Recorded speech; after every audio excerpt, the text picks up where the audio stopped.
Hey yo, what up everybody? Anthony Fantano here. You know who it is. The best teeth in the game. Alright, so this YouTube Red thing got announced the day before yesterday. When I was coming home, I was actually out of state for a bit, so I was away from my computer when it originally got announced, and there was a bit of a shitstorm of a reaction because YouTube is an infamously free streaming video site, and they're going to be launching a paid sort of version of the YouTube site. Now, there seems to be a lot of, I guess, irrational reactions to this because YouTube is not starting to charge just for YouTube. It's not what's going on. YouTube is still going to be free. What's going to happen is that for that $9.99 a month that they're asking for, you're essentially going to get a few perks. You're going to see the videos ad-free.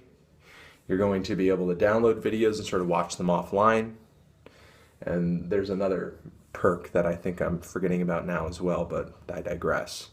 And apparently they're linking this in with Google Play, which is, you know, Google's video and music streaming service, which is not one of the bigger and more successful streaming services out there.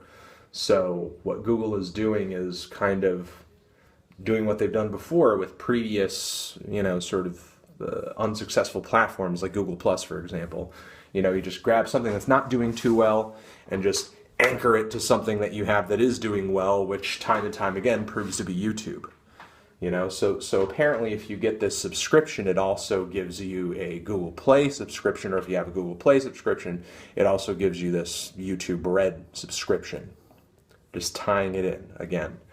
Now, in addition to these perks that I just mentioned, which arguably are they perks, because a lot of people already watch YouTube videos ad-free by downloading ad blocker, and there are apps off of YouTube that there are apps that deal with YouTube that you can download onto your computer that allow you to download YouTube videos for free onto your computer. So I'm not exactly sure what people are buying, you know? I mean, those two, and those are the two of the bigger perks, can easily be grabbed for free by just downloading some very legal and, you know, apps on the internet and sort of punching them into your Firefox browser or whatever browser that you're using to go on the internet.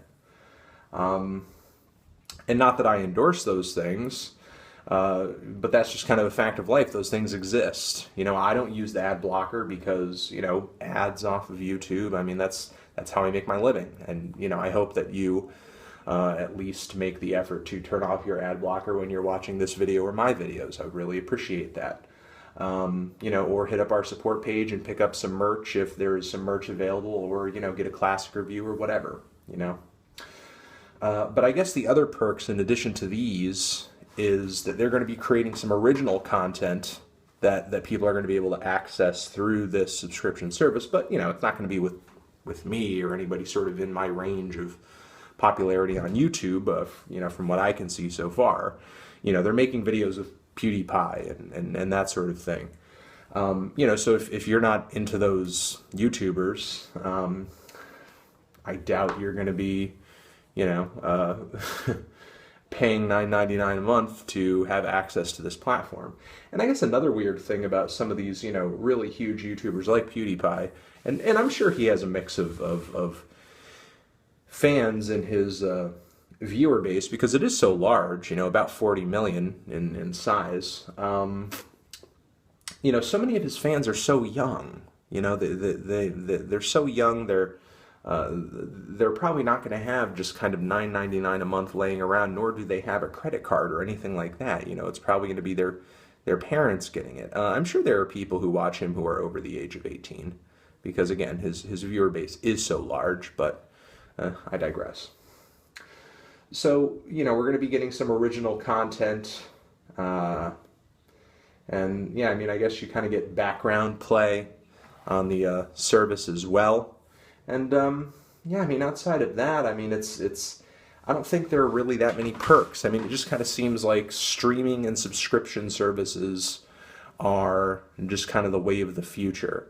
or not really the wave of the future, but the trend, that it seems like every platform is trying to come up with a subscription service, despite the fact that it doesn't seem to be doing too hot. I mean, for the past few years or so, YouTube has already rolled out the ability for people like me and anybody else who has a well-run YouTube channel that seems to be successful in some kind of way, shape, or form, to put some of your videos behind a paywall so that people can pay to see those videos.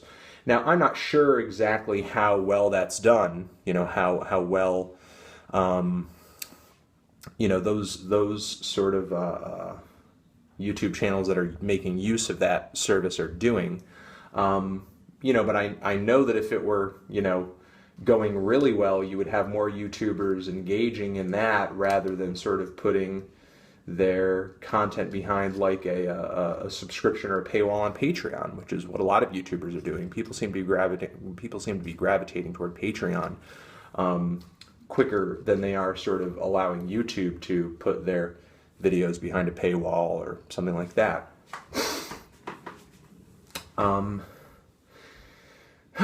And it's launching on October 28th, my birthday. Happy birthday to me. I don't think this subscription service is the worst idea in the world. I guess it's really going to kind of depend on the original content that YouTube draws up. Is the original content that YouTube produces going to be worth $9.99 a month? And if it's not, then I don't think that this service is going to be worth $9.99 a month. Because again, a lot of what they're offering can already be acquired via apps that you can download into your internet browser. The video downloads, the ad-free watching. So aside from that, what are they offering? It's got to be the original content that's got to sell this platform. And I don't know if that's really going to do the tricks, because not everybody's into PewDiePie. Not everybody's into the top 10, top 15 YouTubers on the website. And for those people who are, I know there are a lot of young people that watch those YouTubers, and they're not necessarily like trying to pay $9.99 a month to watch, their favorite YouTubers. And I think part of the appeal of YouTube, I feel like this kind of steps away from the original appeal of YouTube, and that's that it's democratic and it's free and it's open and everybody can watch anything and anytime that they want. And I know that that's not necessarily changing with YouTube Red, but it seems like that's at least kind of a step in that direction, If we're going to be putting videos behind paywalls and all that kind of thing, I think that's the kind of decision that a YouTuber, him or herself, should be making, with their own content. And not that YouTube is putting anything behind a paywall with YouTube Red, other than the content that they themselves will be producing, in tandem with these YouTubers, like PewDiePie. But again, it just kind of seems like an eerie step in that direction. I don't know. I mean, I get that. I get the urge that YouTube seems to have to always be changing sort of what they're doing. I guess to kind of stay ahead of the curve of the other video streaming platforms, but really it's not like their relevancy is diminishing. I mean, YouTube is as popular as ever. Aside from I think if YouTube has any sort of competition with another video service or another app right now, I think it's Vine. Vine is incredibly popular. It sort of scratches an itch that YouTube just can't. And I think, while Vine is growing in popularity, I'm not exactly sure if that popularity is going to continue, number one. That still kind of remains to be seen. And number two, even if Vine continues to grow in popularity, I think there's room in the internet world for both a Vine and a YouTube. I don't think one replaces the other or anything like that. I think they're two video platforms that have two very different personalities. So yeah, I'm gonna leave it at that. This YouTube Red thing, it's okay. It's not the end of times, like I think a lot of people are assuming it is, or a lot of people who haven't really read what it is and what it does. Although, you know, I have seen reports of people saying, oh, these YouTubers need to sign this contract or their YouTube channel gets taken down. I haven't been handed any such contract or seen any kind of, you know, fine print or anything like that. I mean, I will, you know, let you guys know on Twitter or something if that ends up happening. But I haven't seen any such contract. I don't know if that's because my YouTube channel is too small or something. I don't know. But having said that,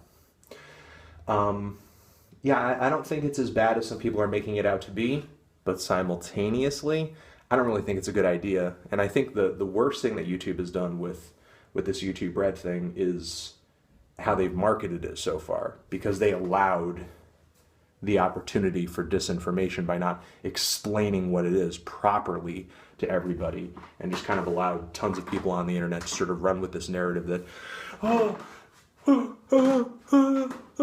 going to need to pay $9.99 in order to watch YouTube videos now. And that's not the case. You know, YouTube, a part of YouTube's success is that it's a free service. And that's a part of the formula of the website's success. And I think that if they were to put all the video content behind a paywall, or a great deal of the video content behind a paywall, that they would be destroying a part of why the website is successful to begin with. You know, and I don't think the market or the demand has changed to the point where people actually want this kind of thing to happen. You know, it's just that subscription services, video streaming, yada, yada, yada, are popular right now. And for YouTube to be charging more than a platform like Netflix, they must think very highly of the exclusive content that they're going to be trying to produce once that stuff starts rolling out, which hopefully some of it rolls out with the release of the service. It would be completely ridiculous if they rolled the service out on the 28th and all that they were offering was ad-free viewing and video downloads.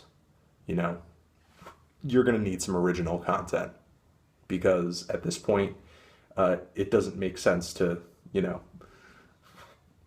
pay for this. Not that price, you know, not that price, honestly. All right. Thank you very much for watching. That's essentially my opinion on the YouTube Red thing. Could turn into something interesting. Could turn out to benefit YouTube in some kind of way, but I think it's going to depend on that original content, whether or not it appeals to people, whether or not it's, you know, really supremely quality. And that's about it. Anthony Fantano, forever.